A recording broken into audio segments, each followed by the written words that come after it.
What's up, everybody? We are back, and What's up? when we look sort of the same because Scott is here with me, and good to see you, Scott, as always. Metal Rob is still on hiatus, or should we say Hair Metal Rob? I've been calling him that, and he hasn't objected, so I'm guessing that it's still okay. But anyway, I don't know what the weather's doing there, but man, it's been really cold here. And I mean, like actually cold, not like Texas cold where it gets below 60. Yeah. But it's been in the 30s. In fact, we had a freeze this morning. So anyway, people are buttoned up, so I'm wearing a long sleeve. Whoo. But anyway, you got any shout outs? Because I got a couple. Go ahead. Yeah, man, I got a couple. First of all, I found this, and I just wanted to do kind of a PSA real quick. This was in one of my records, and I just thought that we should share this. Home taping is killing music. So you guys who are taping all your stuff and sending it to your friends, you're killing music. So I thought that was an important message that we needed to share.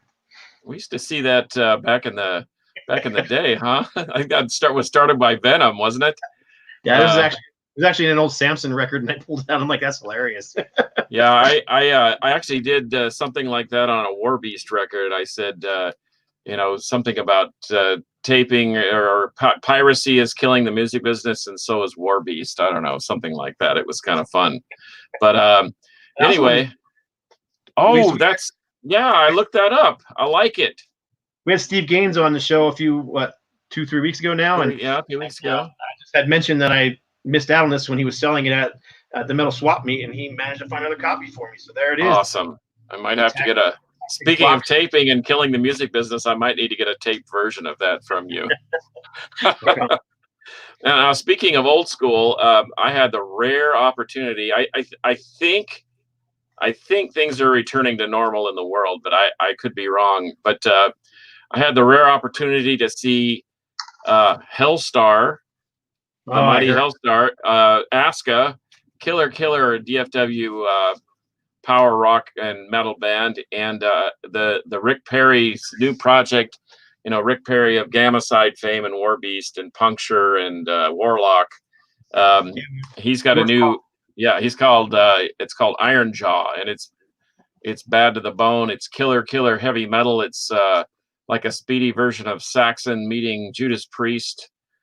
Soaring vocals, power twin guitar attack. It's really greatness. And I got a shout out to Infidel Rising for putting the Power Fest together.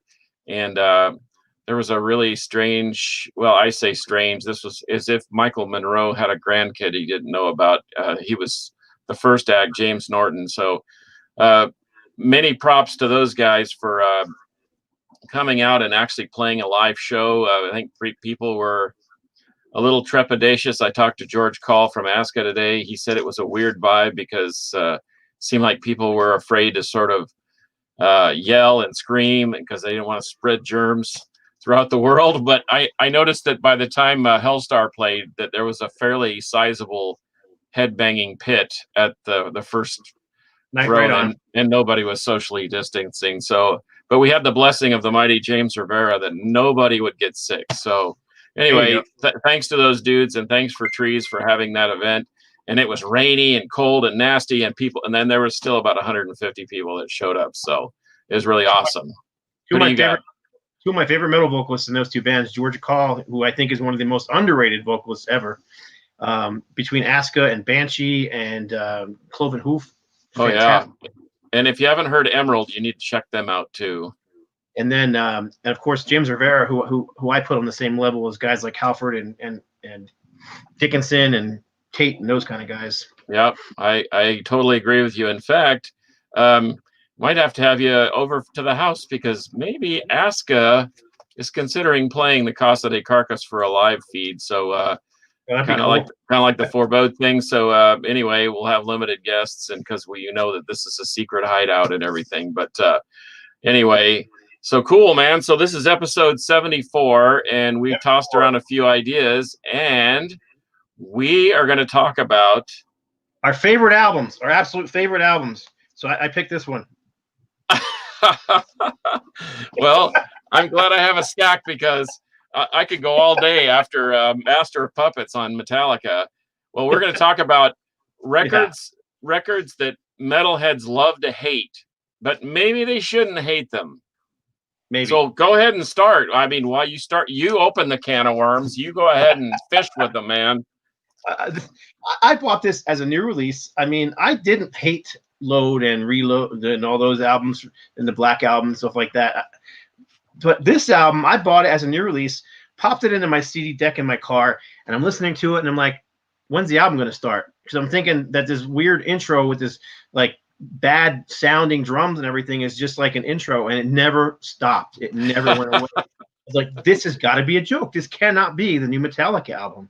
I think I told you when I first heard it, it sounded like one of those bands that are doing, like you say, like an AM radio intro, and then all of a sudden the real sound kicks in, but it never does. And Yeah, uh, exactly.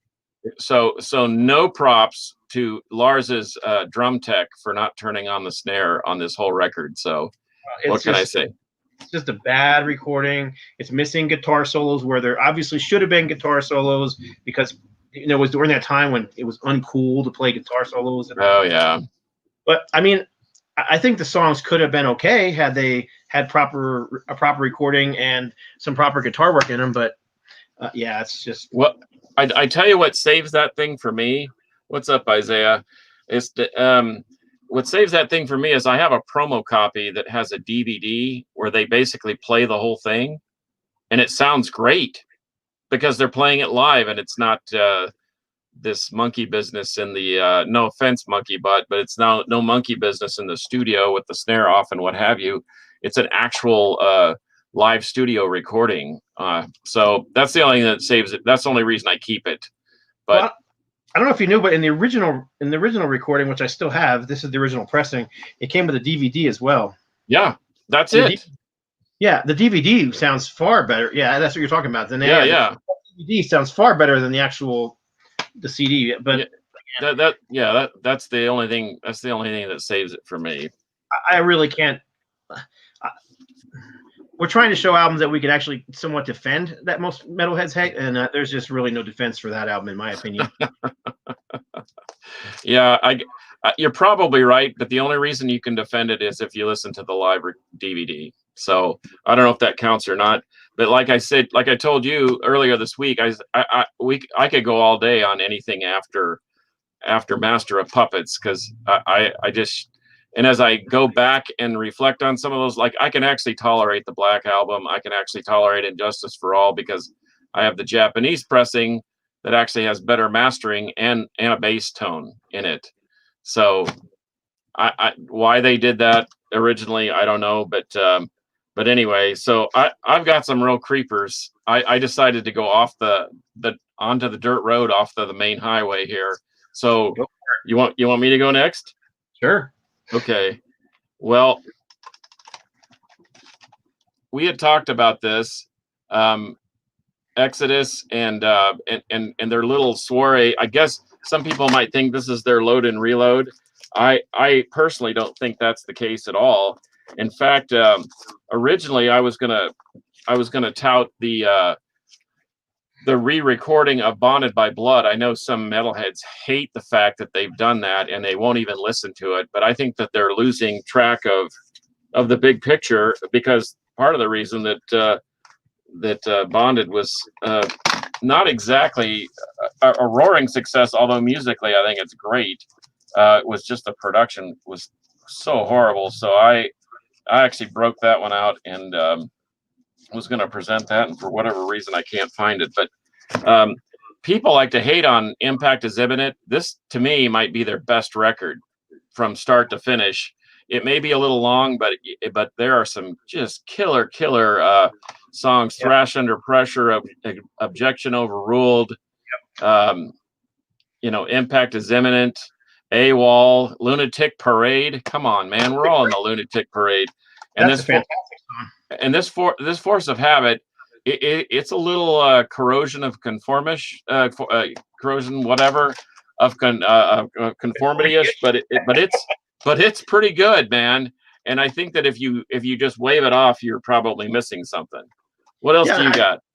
And I think I told you when we were talking off camera that Thrash Under Pressure almost for my band Ultimatum. We almost recorded that song for that Lex Metalis album. We were doing. When you got 5 guys in a band and you're trying to do a 10-song album of all cover songs, it's hard to pick only 10 songs. But that was one of the ones that we were working on, and we were gonna. There it is, and we were gonna do. I love that song, Thrash Under Pressure. I wish we would have recorded it, but in the end, but I like the re-recording Exodus of Bonded by Blood. I mean, it would have been cool if they could have had. I don't know. It's. I think people don't like the vocals as much as they don't like about it, more so than anything else. Yeah. And I don't know if it's maybe so much about the vocals as a lot of people didn't like Rob Dukes either, but I didn't have a problem with him. Thought he was serviceable. Yeah, he kind of had a bit of a hardcore, more of a newer sound as opposed to, Paul Bailoff, who is just a beast. Yeah. But I like the re-recording. But honestly, if I'm going to listen to that album, I always end up going back to the original. So I agree with you, but it's not because it's a bad. It's not because the new recording's a bad recording. All right. What you got? All right. I talked to you about once already, but when we were talking about this originally, but this is actually the first album I think of when I think of this album. Everybody hates this album. Yeah, you're right. And I don't hate it, and I never have. Liked it from the day it was released. I was working at Cabbage's Records in Rochester, New York when this album came out, and bought it as a new release. Took it home. My roommate and I listened to it, and we were expecting something, akin to the last album, which this was not. No, so not at all. It was a bit of a shock. And then this picture of them with their poodle pink haircuts going, the little pink glow in their haircuts, and this, I don't know what's going on here. That's just with the zipped down pants, and from what I read, the story I read online was that his pants were ripped and they just went with it. But I guess if you're gonna look like Tiger Tails, you might as well go ahead and unzip your pants. Who knows? But what I think about this album is, people call this glam metal, but it really isn't. It's just a straightforward heavy metal album. I mean, it's got some big hooks in it. So if that's all that entails glam metal, then if all glam metal was as good, then I would like a lot more glam metal. I'll take this over any Poison album any day of the week. And there's some fantastic songs on here. Especially, I love Cherry Orchards. I think that's just one of their most fantastic songs. And apparently they did too, because they actually put it on one of the re-records later down the road. But yeah, I guess even Tom hates this record because this is the only one that's never been reissued from them. Huh. Yeah, but I probably don't hate it, but as a Celtic Frost record, I don't know. I'm a Morbid Visions, Hellhammer. I guess I'm early into the Pandemonium. That was too big of a charge. But speaking of which, let's I'm gonna pull one out of the fire. You're familiar with Therion, right? Yep. Okay. This is probably one of the most punishing Swedish death metal records ever released. It was released in 91, and what they did after that completely boggles my mind, because they became a symphonic power metal band after releasing this thing. And I don't know that many people, most people that like symphonic power metal love Therion, but they don't like this. And I'm telling you, this thing is a key element to that whole scene, how that thing exploded from 88 to 92, with even bands like Sentenced and kind of did the same thing. They kind of did exactly the same thing, and it was like almost like the thing to do. And I guess while we're on the subject, Opeth. This is Pale Communion. And this was released a couple years ago, and I would rank this as one of my top 10 records. Now, it's not death metal anymore. I mean, there's no gurgling, there's no gargling. It's all clean vocals. Michael Ackerfeld is in rare form. This is as if Chick Corea and Return to Forever and Deep Purple had a musical child, and here it is. And this thing is like near perfect, but it is not to their throwback stuff like Orchid or Blackwater Park or Damnation or even Watershed to that matter. This is completely clean, and it was a little disappointing, the follow-up on with Sorceress, because it didn't. It almost was like, oh, shoot, we should go back to what we were doing, but we kind of like this Deep Purple Return to Forever thing. And the album was so disjointed that I didn't really appreciate it that much. But Pale Communion by Opeth, I've heard nothing but hate about it because people want them to be a death metal band, but they haven't been a death metal band for a long, long time. But I defend it with my life. Right on. I can dig that album. So, all right, I'll pull you out another one here. This was definitely a change in sound for this band from kind of a more brutal, heavy thrash sound to. Oh wow, yeah. I never heard anybody say anything nice about this album, and I really like this album. I kind of like it too, honestly. I was shocked how different it was, and it was programmed, and it was kind of weird, but there's some cool elements about it. Yeah, it's got some industrial edge to it. It still has some of the thrash of the past, but it's cleaner. It's got some more. It's got a few power metal elements to it, but it's got a lot of industrial elements to it as well. I don't know, man. I dug it.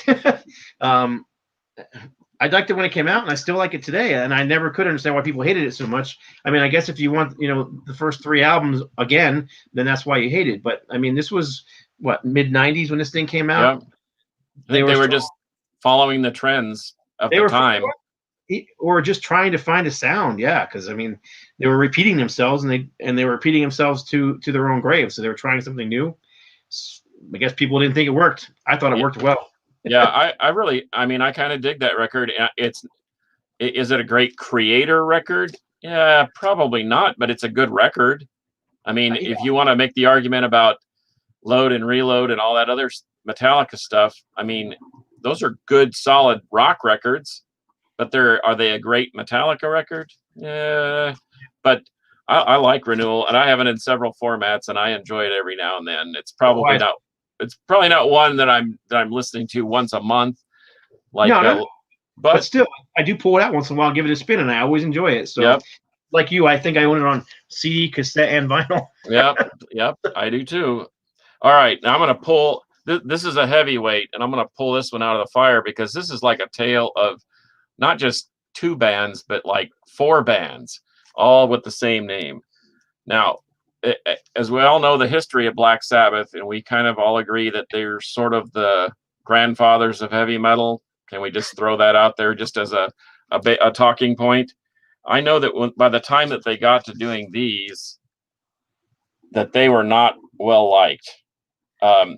And I actually hated these records until I started talking to John Perez of the Mighty Solitude Eternus, who, by the way, got on stage Saturday night and played with Infidel Rising. They played a Solitude Eternus song, and wow, what a treat that was. But I never had an appreciation for this until I talked to John at length, and he just put them on at the store, and man, I really like these records.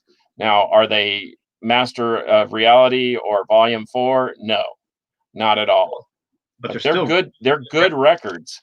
So to that point, exit Ozzy and enter Dio, and I think the 2 Dio records, well, actually 3 Dio records if you include Dehumanizer, which he did. He doesn't like, or he didn't like at the time. But the Martin era of Black Sabbath, I think, are pretty solid. Now, are they like Paranoid in the first self-titled? No, not at all. But I think that if you don't listen to these, you're missing the boat. And so highly recommend the whole catalog, start to finish, because it really is the tale of 4 bands. I mean, there's Ozzy, then there's not so good Ozzy, then there's Dio, then there's Tony Martin, and then there's Ray Gillen. Let's throw him in there too. Ian Gillen, Born Again. Oh yeah, Born Again. Ian Gillen. I mean, so but they were all discombobulated, but I think they came back around. And in fact, I like The End. There's a lot of guys that don't like that record. It's slow and a little plodding, and if you buy the deluxe, you get the second disc, which has got some cool stuff on it. I like it. I'm a completist with Black Sabbath. I had to buy the whole package. I saw them twice on the End tour. I couldn't have been happier. I'm glad I did. Yep. What say you? I'm the same way with Sabbath. I love all those records, including this what 78, 79 albums you showed. I believe those were. Was it 77, Yeah. 70? Regardless, yeah, they're a little different. Bill Ward sings on a couple songs in those albums, and they actually get into a little bit of soft rock on there, which is odd for them, but not that odd. I mean, they always had little jazz interludes here and there, and Sure. and they had little bluesy parts here and there. So I mean, that was one of the nice things, and we discussed before about 70s metal was it wasn't so confined to you have to play this. You're not allowed to come out here. You have to stay here. No, you can't go over there. You gotta stay here. Right. And that's one of the nice things I loved, and why people today they don't understand. This band's not metal. That band's not metal because they did this and they did. So what? That's because metal wasn't so confined back then. And I think I love those Sabbath records. But then again, like you, I'm a completist. I saw Sabbath for the first time on the Born Again tour when I was a kid and teenager, and seen him several more times since then. Saw him with Dio, saw him with Ozzy. So yeah, I'm a completist like you. Yeah, and well, shall I pull another heavyweight out of the fire? Yeah. Okay, I'm gonna go there. Judas Priest, Jugulator. People hate this record. I don't know why. I love that record. They shouldn't, because this might be the heaviest record Priest ever made, and Ripper Owens did them no wrong. I mean, he was spot on. He's got a powerhouse voice. He's not Rob Halford, but Rob Halford's not the Ripper either. But this thing is a crushing Judas Priest record, and if you don't have it and you haven't heard it, you need to. I will defend this thing, and whether you hate it or not, I don't care. This thing is a great album, bar none. On that whatsoever. Saw him on that tour. Ripper Owens. They played a teeny little country club. When I say country club, I don't mean country club like we have golf. I mean country music club in Albuquerque, little place. And so I stood right in front of KK Downing, and I was just blown away the entire show. They were so awesome. Ripper was fantastic, and I love that album. I walked into Hastings. Remember Hastings used to be a music store? Yeah. Yep. Walked into Hastings one day, and I bought a couple of CDs, and the cashier hands me a cassette single. Remember those? Yeah. Of Judas Priest. It's black and white from that album, and it was for the song Bullet Train. Oh, wow. What a great tune. Now, yeah, and he hands me this, and she goes, "This is for the new Judas Priest that's coming out." And I still had a cassette deck in my beat-up old Toyota at the time, so I got in my car, and I popped it in the deck, and I'm like, damn, that's a good song. Yep. Well, and I can't say the same for Demolition, which followed that. But that live DVD that they put out with Ripper singing some of the older songs, was that Live in London, or there's two of them, Live in London, and one other one just escaping my mind now. But yeah, there was two of them. Dude, those things are great. Yep. So I'm all you know what, I don't think that that Glenn and KK were going to let the integrity of Priest fall apart because Halford left. Now, do I prefer Priest with Halford? Yeah, I do. Of course I do. But and so while we're at it, what about this? Iron Maiden. Now they talk about a tale of three bands. Let me say one more thing about Jugulator real quick, though. Okay. Cathedral Spires, one of the best songs Priest ever wrote. I need to do that song with Halford singing. Yep, 100% agree with you. Song rules. Anyhow, I just had to say that. Okay. Well, you're absolutely right. So we're not going to fight in the parking lot about that one. But I mean, there are Iron Maiden fans that hate anything without Paul Di'Anno, and then there are Iron Maiden fans that don't like anything past Power Slave, and then there are Iron Maiden fans that don't like that or anything with Blaze Bayley. But you know what? If you go back and listen to them as records and not as maybe Iron Maiden without Bruce Dickinson or Iron Maiden without Paul Di'Anno, they're pretty solid. Yeah, that's why I pulled this one out. I mean, I bought this as a new release because I'm a Maiden fanatic and always have been. And when I first bought this, I was a hater. I didn't like it. It pissed me off. It wasn't Maiden. It wasn't what I was looking for. I'm looking for, Die With Your Boots On and Flight of Icarus and The Trooper and Iron Maiden and Wrathchild. And that's just not what this is. And of course, just like most people, I blamed vocals, but it's not the vocals. The songwriting's different. Steve Harris does the songwriting. It's a much darker album. than those old albums were. It's just very dark, and Blaze Bailey's gruff vocals actually fit the music very well on this thing. I was talking to King. This is years ago, like 20 years ago now. King Fally from October 31 and Deceased. Deceased. And he was telling me this is one of his favorite Maiden records. And I'm like, you like that piece of trash? He's like, dude, go back and listen to it again. Because I hadn't heard it in years at that point. And he's like, I guarantee if you listen to it fresh with new ears, you're going to love it. And I put it on, and damned if he wasn't right. Yeah. Sometimes you have to put it away. And in fact, Donnell Blair, thanks Donnell for tuning in. He had mentioned Overkill, I Hear Black, which I know that metalheads hate that record. I don't hate that record. I really dig it. In fact, I did the same thing. I waved it off because they even got away from the green and black motif, and it was orange and black. Right. And anyway, so I went back and re-listened to it, and man, I really dig that record. It's different, but it's worth having in the collection. And speaking of falling on deaf ears, I remember when Death Angel, I got the Death Angel demos at a show once, and I couldn't wait for the Ultraviolence to come out. When it did, I wore that thing out. Then they released this Frolic in the Park. Yep. And I'm like, what in the world happened to my band? They went from a shredding to a quirky, weird, and I don't know, I'll be just bored. I don't feel like I'm bored anymore. And I was so disappointed when I heard this. So I did exactly what you did. I shelved it. I didn't get rid of it. I shelved it and then came back to it. And I started to gain a bigger appreciation. And I really gained an appreciation for it when they released the third one, this Act 3. Mm-hmm. This thing rips. And I love Act 3. And it's almost as if Act 3 should have been Act 2 and Frolic should have been the third record.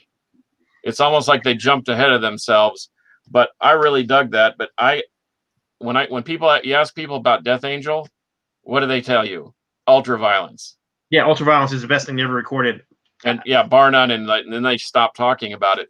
But even their new stuff, Hair Metal Rob and I saw them at a show with I want to say Testament and yeah, I saw that tour. Yeah, was it Testament and Anthrax? No, Testament and Warbringer, I thought it was. Oh, well, anyway, we saw them, and they took total control of everything, and they ripped. New stuff, old stuff in the middle, they destroyed. They're super pro, really, really a killer band. And if you've waved off the second and the third records, you need to go back and listen because they will blow your brains out.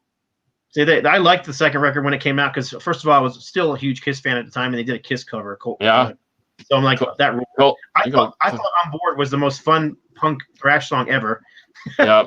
So I liked that one. But Act 3, I love that record. It's heavy, it's thrashy, but it's also melodic, and it has a bit of ebbs and flows. Like it's got your slower tracks on there, like Room with a View. You know? Even that has a heavy message. All right, well, I'm going to stick with the heavyweights I'm going to intervene with a lightweight because I have to get my grindcore brothers in here somehow. Go for it. Pig Destroyer. Anybody ever heard of these guys? I've heard of them. People call them Hot Topic metal. I digress. These guys are a punishing death. This one in particular, Book Burner, is a full-blown death metal record with blast beats, and some of their early stuff is a little hard to swallow. They even do they did an album. You just see a big pair of bloody lips on the cover. It's called Natasha, and it's like one long track, kind of a Meshuggah style of things. And people hate that one, but I listen to that one. It's got some ambient parts, some jazzy parts, and some brutal grinding parts. So I don't know. Pig Destroyer is a mixed bag, but this album, if you've never heard it and you've never heard some of their catalog, it's worth investigating because they're prolific. They've got a bunch of records out, not just one or two. I mean, they've got more albums out than Metallica. How about that? Yep. Those are some cool comments, man. Yeah, that guy Greg Spicoli. There you go, man. That was hard to. Cathedral Spires is a top 5 Priest track. Yeah. Yeah, it It's sure a is. great song. I agree.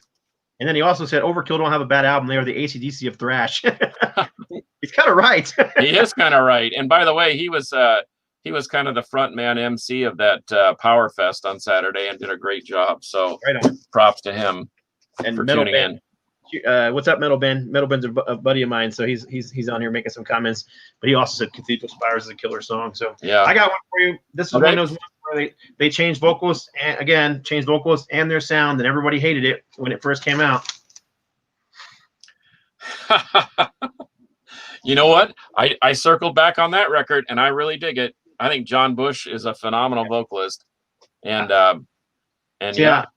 I think I've told you past, but Anthrax were a local band for me growing up, so I was already a huge fan. And then I was also a fan of Armored Saints. So when they kind of combined the two, I think this is a great record. I mean, I put this in my top 5 Anthrax records, and I know a lot of people hate it, but I don't really care what other people think. I love this record. Yeah, no doubt. Well, once again, I was one of those. If it's not among the living, then it's nothing. Anything after that was garbage. But I've circled back even to Persistence of Time and State of Euphoria, and even the John Bush era stuff. I dig it. Anthrax is great. They're professional. I've seen them live.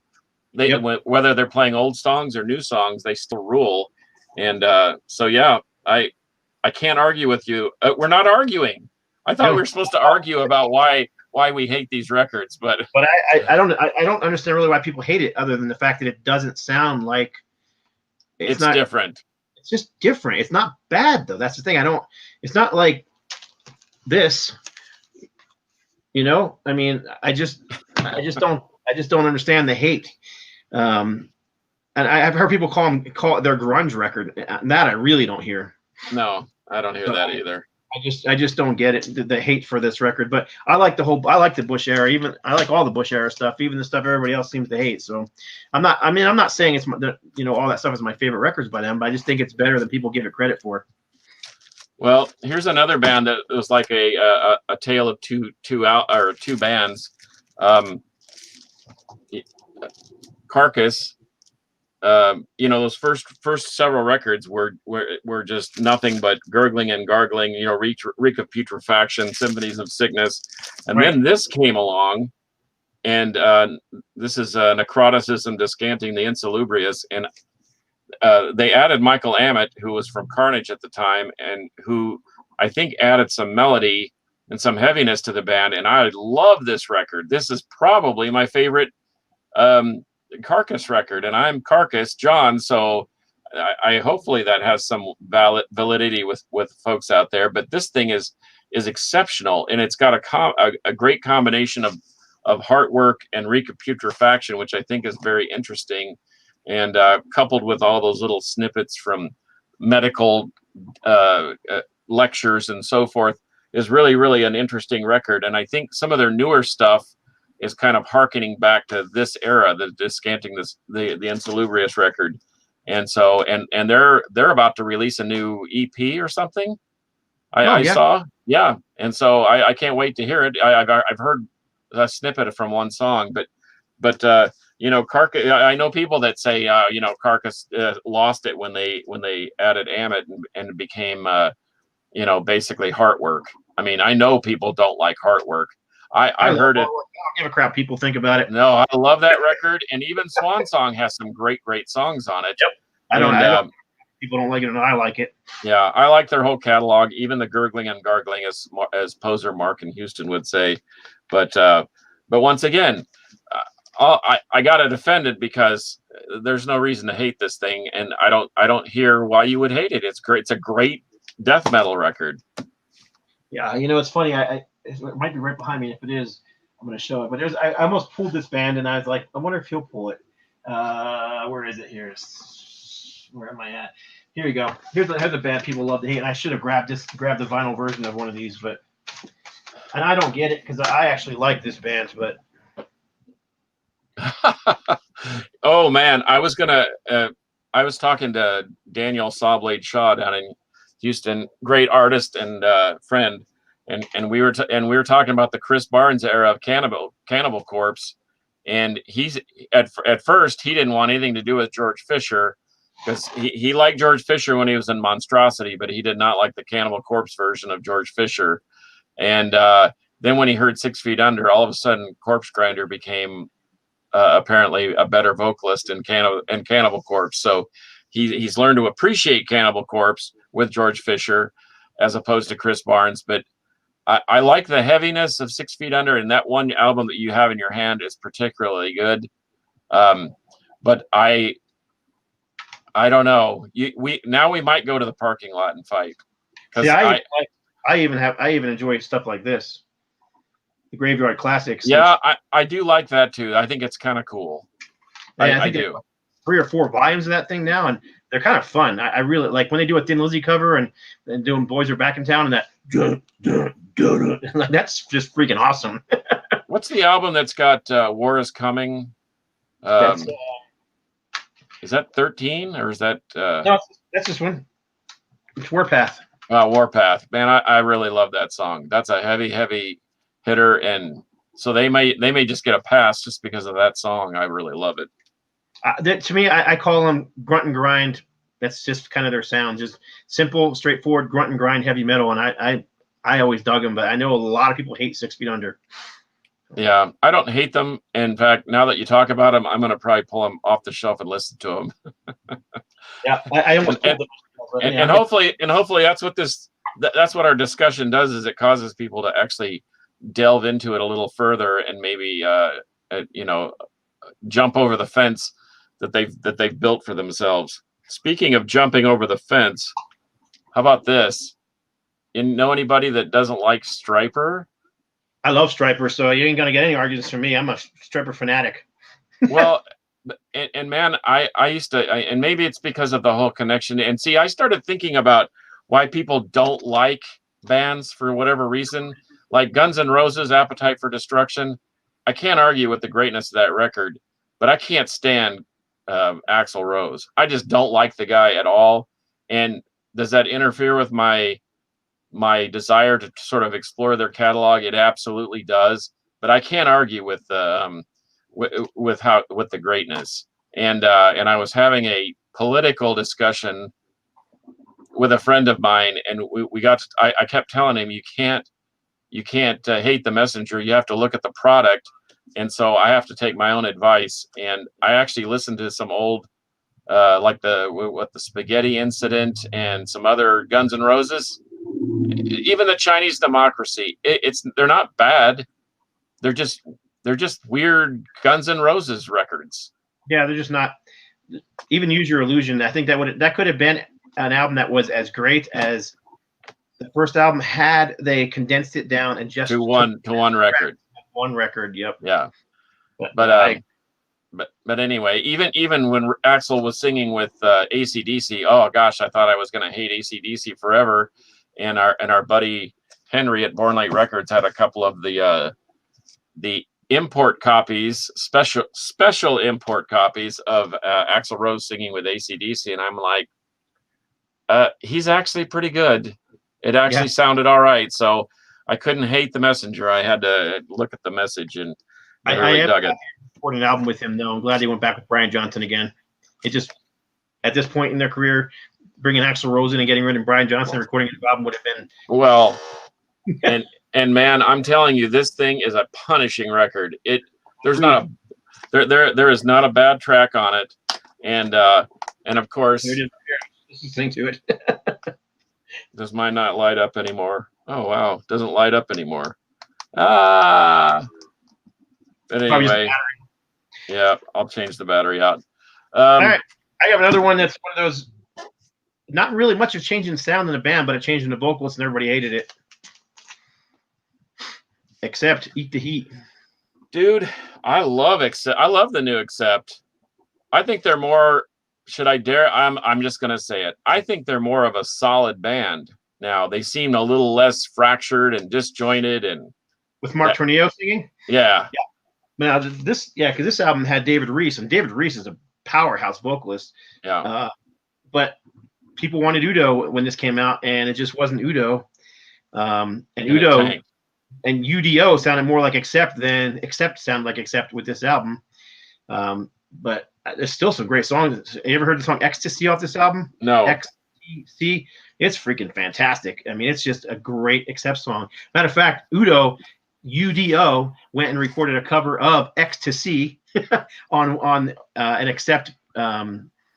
He played basically on his own Accept tribute record. Yeah, and they did, but they did. UDO did Ecstasy, and they did a fantastic job. But it doesn't sound that different, which just tells you how good of a song it was to begin with. So, but yeah, David Reese is a fantastic vocalist. I love everything David Reese. Because of this, I discovered bands like Circle of Silence and who else did David Reese sing for recently that I really dig? Bangalore Choir. Really, that's him? Bangalore Choir is David Reese. Yep. Wow. Wow, you never know what you might learn on the Metal Roundtable. I've got two more. I saved the heaviest hitter for last, but I kind of I've got two more as well. So this is the tale of two bands. Are you familiar with Terrorizer? I am familiar with him. I'm loving the moire pattern you're getting off that record, though. That's cool. Oh, on the screen, it's getting a moire. That's awesome. Well, and I'm lucky enough to, and I don't know that this is a bootleg per se, but there's not very many green ones around. But this is an original pressing green, and what I really liked about this thing, and for people who don't know, this has got David Vincent and Pete Sandoval of Morbid Angel. It's got Oscar Garcia of Nausea, and Jesse Pintado that eventually joined Napalm Death until he passed away, rest his soul. And this thing is brutal. And I've got the demos also, but it's like they all disbanded except for Oscar Garcia, and they were joined by three members of a band called Resistant Culture. They were Native American, kind of had a Native American vibe to them, and eventually all the members were gone, and it was basically Resistant Culture singing as Terrorizer, and so it set people off. But even the Resistant Culture versions, like Hordes of Zombies and some of those others, are just crushing records, and they maintain the integrity of the early Terrorizer. But if anybody can get past the first one and get to those, and I think they released 3 or 4 albums after the fact, and but I heard a lot of people hating on these guys, and now they've got Terrorizer 1 and Terrorizer Junior and Terrorizer LA, and everybody's got a Terrorizer. But when this thing came out, I mean, we were all just smoldering, because I mean, look at the players: David Vincent on bass, and Oscar Garcia from Nausea singing. Pete Sandoval, his drumming was exceptional, and then Jesse Pintado is a beast on guitar. But anyway, what you got? I don't know why Terrorizer reminded me. This is probably the cover more than anything else, but I remember getting Napalm Death Scum as a new release, and putting it on the table and thinking, if music gets any faster, it's just going to be one continuous tone. Yeah. That's kind of what Scum reminded me of back in the day. It's like, it's going to be like, remember the old phone when you pick up an old phone and it had that, and that's kind of what I was like. That's pretty much what music's going to sound like after a while. That is a blistering record for sure. Now, this is one of my personal favorite bands. They're not a huge band, but this was an album that even fans, this band has a big underground following, but even this record gets a lot of hate because it was a change in sound. But this is Deliverance, River Disturbance. Oh, wow. So this was Jimmy Brown, who was the main guy in Deliverance. This was them going from a speed metal sound that, the first few albums were thrash speed metal, and then they kind of get a little more into the groove stuff as the 90s more on, but it was still heavy, and there still was some thrash mixed in. With this record, they went full on prog metal or prog rock. You can totally hear it was Queensryche that was totally inspiring the sound here. It still has that big Mesa Boogie crunch to the sound, but it's just more melodic and less. It's not thrash. There's just no thrash or no speed metal about it. It's just straight up melodic prog rock, prog heavy metal, whatever you want to call it. But I've loved it since the day it came out. Funny thing is my Low Noise to Metal website, which it's still up, but I haven't updated it in years. But back when this album, shortly after this album came out, I put up a review of this album, and I got a little email from Jimmy Brown saying, "Well, dude, you're one of the few who actually like it." Because I actually put on there that it was their most underrated record because people just aren't going to give it a chance because it's so different. Yeah. I really, I'm a huge Deliverance fan, so take my opinion with a grain of salt on that. But I've always really enjoyed this record. Yeah, It was but also I was going to say that the fact of the matter is, and you just said it, the fact that it's different doesn't mean it's bad. that's the thing, and I can understand why people don't like it. I mean, it's if you're expecting one thing, I mean, and then you put it on and you're getting something totally different, then I understand why you're upset about it. But again, if you revisit it, maybe you'll discover that, hey, this album is better than I thought it was. Yeah. Well, speaking of getting a fight in the parking lot, I'm going to say something that's so controversial that I may get some haters hating. But this is my last one. Do Slayer fans even know about this record? Because I never hear anybody talking about it. You and I talked about it. This is Divine Intervention by Slayer. And I'm telling you right now, start to finish, this might be the best Slayer record. Production-wise, musically, playing-wise. I mean, I love Rain and Blood. I love the early stuff, Haunting the Chapel. Yeah, all that stuff. But this thing, I don't know. Shall we go to the parking lot? I'm about 16 pounds away from my fighting weight from the 90s, and I'm ready to go. But I will defend this record to the bloody end. That's Divine Intervention by Slayer. What say ye? I like it. I don't dislike it. I mean, if I much like the Priest and the Maiden that we talked about, it wouldn't make my favorite list of Slayer records, but I think it's a very good record. I think it's better than most people say it is. So, okay. So in that light, what is your favorite Slayer record? Show No Mercy. Okay. Well, I bought it then there's no argument. I bought it as a new release when it came out, and there's something about that record. It's just got a youthful energy that they would never capture again. Not unlike Kill 'Em All by Metallica, Yeah. Well, Metal Ben agrees that Divine Intervention, he's talked about it, and he thinks it's very underrated. I think it's underrated too. Maybe that's my disappointment, is that nobody talks about it except for Metal Ben and us. I can tell you one thing. I can tell you it's on my vinyl want list because I have it on CD, but I don't have it on vinyl. So it's been on my want list. I know somebody that might have more than one copy. Yeah, I mean, I'm looking for one. All right, this next record, I know many people who say that album just sucks. Oh man, I can't wait to see this. It's a new wave of British heavy metal band, and again, it was a change in sound.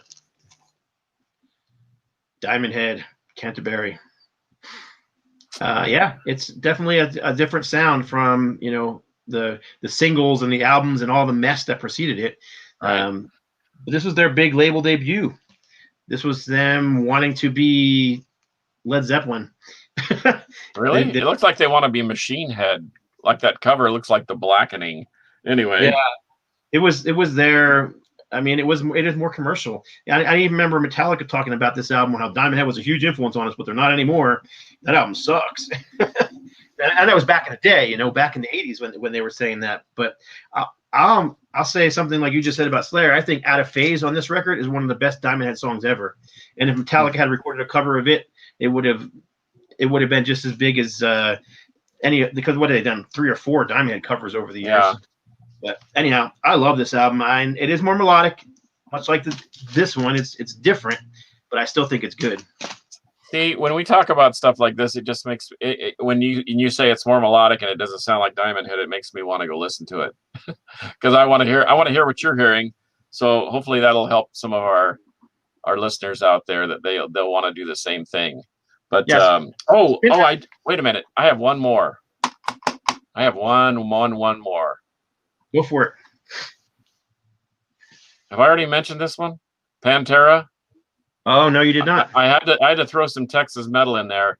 Pantera, Reinventing the Steel, is the last thing that they ever put out as Pantera. I think it's their best record. I love their records. I like the Phil Anselmo. And see, that was the other thing I was going to tell you. I was going to pull out a whole stack of Phil Anselmo things because metalheads love to hate him for some reason. But I know that most metalheads have most of what he puts out there, like the new Scour that's coming out, the third version of, he's put out the red, the silver, and now he's putting out the white or the black. I don't know what it is, but that's got a killer band. He's got a guy from Pig Destroyer in his band. It's just terrifying. But this Pantera, this thing holds up to Cowboys. It holds up to Vulgar Display. It holds up to power metal. It holds up to, well, it certainly holds up to anything prior to that. Projects in the Jungle, give me a freaking break. This thing rules. It's heavy. It's fast. It's got tone. It's like they were unbridled, and it didn't matter. They were going to put out. They were going to leave it all on the field, and that's what they did on this record. So anybody that hasn't listened to this, or anybody that doesn't have it, or anybody that doesn't believe in this record, needs to go find a cheap copy. This was 99 cents at our local half-price bookstore, and this thing rules. It'll have your head banging. It'll have you circle pitting in your living room. I guarantee it. And it's not a popular record. This is not popular. But two things. One, Pantera. I really wish they would reissue Power Metal. I think that album is one of their most underrated records. It's a fantastic album that everybody calls glam metal. There ain't nothing glam metal about that album. It's just a great, straightforward heavy metal album, even pushing to speed metal at points. And man, that dude could sing back then. I mean, he's got that macho, almost metal chorus yell that he does, in Pantera. But on that album, he was singing. He can't sing. Yeah, kind of like on Cemetery Gates, which everybody knows that song. He's kind of got a similar vibe to that on the whole album. I wish they would do more like that. But anyhow, on the other thing, a little story I can tell you about him. My bass player Rob Whitlock and I went to go see. I think it was Superjoint Ritual. They were playing at some festival, and we were walking in as they were on stage because they were one of the first bands to play. It was like Ozfest or one of those kind of deals. And Phil Anselmo, we counted. Between songs, he's talking to the audience, and we counted. He used the word, and pardon my French, but he used the word "fuck" 40 times in less than 2 minutes. He was like following the F word with the F word, and my favorite quote of the night was, "Oh, you fucking fuckers! I am the fucking new metal god." I was like, right on, dude. Yeah. What do they say? That he just uses the F word like a comma, and and some of that was obviously the drinking and the drugs talking. Oh, sure. He's a much more cerebral guy. I would consider him a friend. He was instrumental in getting our buddies from War Beast off the ground with Bruce Corbett, Scott Shelby, Rick Perry, Blue Gonzalez, who still plays drums for him, and then the Revolving Door at bass, which was kind of fun. But yeah, everybody loves to hate on Phil, but yet you can't argue with his products. See, once again, we have to sort of overlook the messenger and look at the message. But all of what you described, I love power metal. I think that's a great record. But they weren't that way until he joined the band. See, that's why I like it. But anyway, well, I'm out of stuff.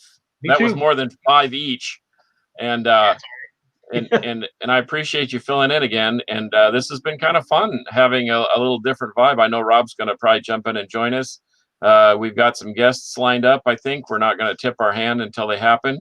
I'll keep everyone posted on the chance that Aska might play a house party at Casa de Carcass, and we'll do a live broadcast and interview those guys. And I think it'll be a fun time, especially with the pandemic. We'll give you some live music. And once again, grateful to the people that put that show on Saturday night. Man, it was. I forgot how much I told George. I said I forgot how much I missed the live experience. I mean, it's one thing to crank it up in your living room, but it's one thing to see the band standing in front of you. And in fact, I still got a little bit of tweak in my shoulder from fist pumping, and my neck is just now recovered. But anyway, it was great. So. Anyway, what do you have? Anything new happening with No Life Till Metal? Any new releases? I know you had the Chris Manning thing, and Chris Manning just came out. We actually have a few that we're working on signing that we haven't actually signed yet, so can't really announce anything yet. Well, you're working on one with me, and but I've got a few that are even closer than that to signing. So we're hoping we'll have some new stuff coming up in 2021. Hopefully awesome. It'll be a better year, not for the late, but in general. Yeah, I think that it can't help itself but be better. But anyway, so I guess that's it. And until next time, what are we going to say? Metal will prevail.